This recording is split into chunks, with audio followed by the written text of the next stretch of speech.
दोस्तों स्टार्ट करते हैं। यस्टरडे, यस्टरडे का मतलब कि कल, जो कल बीत गया, यस्टरडे। ठीक है, हम यस्टरडे उसे बोलेंगे। Then a fire broke out in a local market. एक फायर, ठीक है, जो फायर है वो फायर, आग, ब्रोक आउट, सडनली जब कोई चीज हो जाती है ना, जैसे कि अचानक से कोई इंसान रोने लगता है, अचानक से जो चीज होती है, ठीक है, तो वहां पर हम यूज करते हैं ब्रेक आउट का। ठीक है, ब्रेक आउट, ब्रेकआउट। अचानक से कोई चीज, जैसे कि कोई रोने लगता है तो अचानक से उसका ब्रेकआउट हो गया। ठीक है, अचानक से वो रोने लगा। अचानक से कोई आर्ग्यूमेंट हो गई, ठीक है, तो अचानक से एक आर्ग्यूमेंट हो जाना, ब्रेकआउट हो जाना। तो कोई भी चीज का अचानक से हो जाना, जैसे कि एक फायर का, ठीक है, आग का अचानक से लग जाना, मतलब कि ब्रेकआउट हो जाना। ये चीज याद रखना। ओके, ब्रेकआउट बहुत अच्छा वर्ड है। आपको, आप इसे मल्टीपल जगहों पे यूज कर सकते हो ब्रेकआउट को। A fire broke out, past में गया। A fire broke out in a local market. Local market समझ गए ना आप? लोकल का मतलब जो मार्केट आपके लोकल, जहां आप रहते हो, जिस एरिया में आप रहते हो, उसके आसपास की जो मार्केट होगी वो लोकल मार्केट होगी। ठीक है, लोकल मार्केट पता ही होगा आपको। ठीक है, इन द इवनिंग, इवनिंग में एक फायर ब्रोक आउट, एक फायर लग गई लोकल मार्केट में, इन द इवनिंग, इवनिंग में। ठीक है, इवनिंग मतलब कि शाम में। ओके, सेवरल शॉप्स वर डैमेज्ड। सेवरल, तो जो सेवरल है ना, मतलब कि बहुत सारी। अब कितनी बहुत सारी? तो गाइस एक और वर्ड होता है मैनी। मैनी का मतलब होता है बहुत सारी। ठीक है, बहुत सारी शॉप। और सेवरल,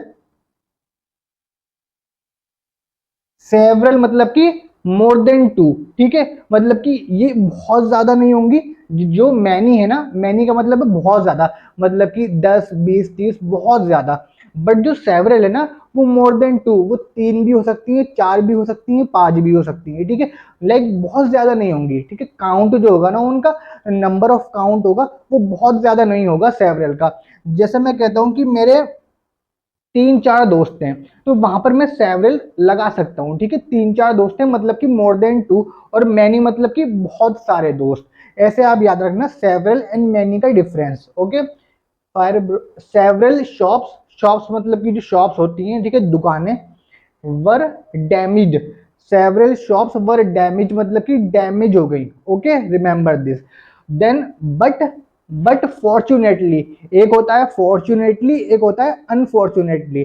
फॉर्चुनेटली मतलब कि जो चीज मतलब अच्छे से, सौभाग्य से। ठीक है, अच्छे से मतलब कि वो फॉर्चुनेट है। ठीक है, ये चीज बहुत ज्यादा फॉर्चुनेट है। But fortunately no one was seriously injured. जब किसी हम अच्छी चीज के लिए बोलते हैं कि यार फॉर्चुनेटली अच्छा हुआ कि कोई इंजर्ड नहीं हुआ, नो वन, नो वन। तो जो नो वन है ना, नो वन, नो वन के बाद आप देखोगे कि वॉज लगा हुआ है, वॉज। जबकि आप सोच सकते हो कि जो नो वन है मतलब कोई भी नहीं, ये तो प्लूरल में आ सकता है, बट ये गाइस सिंगुलर में आएगा। जैसे कि एवरीवन वॉज। ठीक है, जैसे कि एवरीवन वॉज। ठीक है, उसी तरह नो वन। ठीक है, एवरीवन मतलब कि सब लोग। तो जहां वहां, यहां पर भी हम वॉज लगाएंगे, वहां पर भी हम वॉज लगाएंगे। इन्हें सिंगुलर ट्रीट करा जाता है।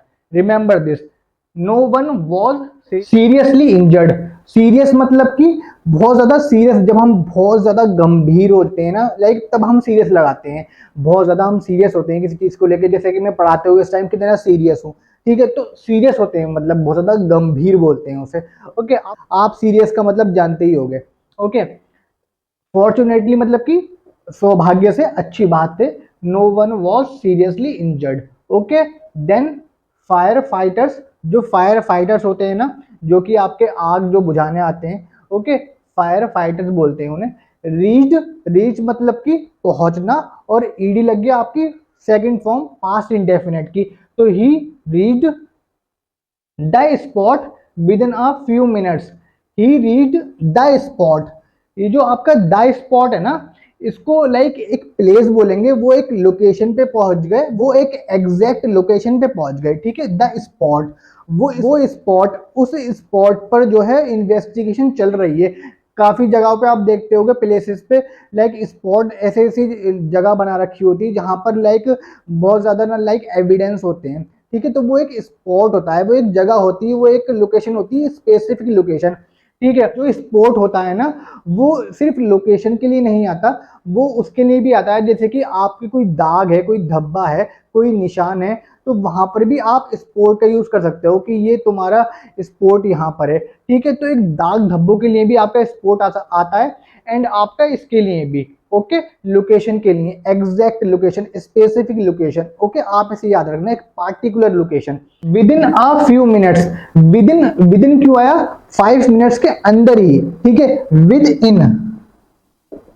विद इन मतलब कि अंदर ही, ठीक है, उस टाइम के अंदर ही, उस टाइम लिमिट के अंदर ही, सपोज कीजिए 5 मिनट का टाइम दिया गया है, तो 5 मिनट की टाइम की लिमिट के अंदर ही वो आ गए, ठीक है। तो with in the time frame, with in a few minutes, वो फ्यू मिनट्स के अंदर, ठीक है, कुछ ही मिनटों के अंदर वो आ गए, उसके अंदर ही आ गए। ऐसा नहीं हुआ कि टाइम एक्सीड हुआ, बहुत ज्यादा टाइम हुआ, नहीं, वो उसी टाइम लिमिट के अंदर आ गए, ओके। विद इन आप ऐसे यूज करना, ओके, विद इन। देन अपना नेक्स्ट ले लेते हैं, and brought the situation under control. ये जो एंड है ना, इसको हम ऐसे भी लिख सकते हैं, एंड, ओके। ये एंड में बचपन में लिखता था, एंड ये वाला जो एंड है, ये अब मैं जब लाइक मैं बीटेक करने गया, उसके बाद मुझे पता चला इस एंड के बारे में, ठीक है, जैसे 4-5 साल पहले, ठीक है। तो and brought the situation under control, तो जो ब्रॉड है ना, ये आपकी ब्रिंग की second form, brought, okay. Bring आपकी फर्स्ट फॉर्म, जैसे कि लाए, ठीक है, ब्रिंग द सिचुएशन को लाए under control, okay. Brought the situation under control, the situation, जो सिचुएशन वहां पर थी, ठीक है, देन अंडर कंट्रोल, उसको अंडर कंट्रोल मतलब कि अपने कंट्रोल के अंदर लाए। तो आप समझ सक जाना इससे, ठीक है, कि fire fighters reach the spot, वो रीच करा द स्पॉट, स्पॉट याद रखना, विद इन याद रखना, टाइम फ्रेम, टाइम लिमिट के अंदर, अ फ्यू मिनट्स, कुछ मिनटों के अंदर, एंड ब्रॉट एंड लाए the situation under control, situation को अंडर कंट्रोल लाए, मतलब कि अगर मैं बोलूँ कि सिचुएशन को अपने काबू में किया, ठीक है, उसे अंडर कंट्रोल लाए। देन इसी तरह आप देखते रहिए मेरी वीडियो, एंड अगर आपको कुछ भी सीखने को मिला हो तो मेरे चैनल को सब्सक्राइब करना। Thank you.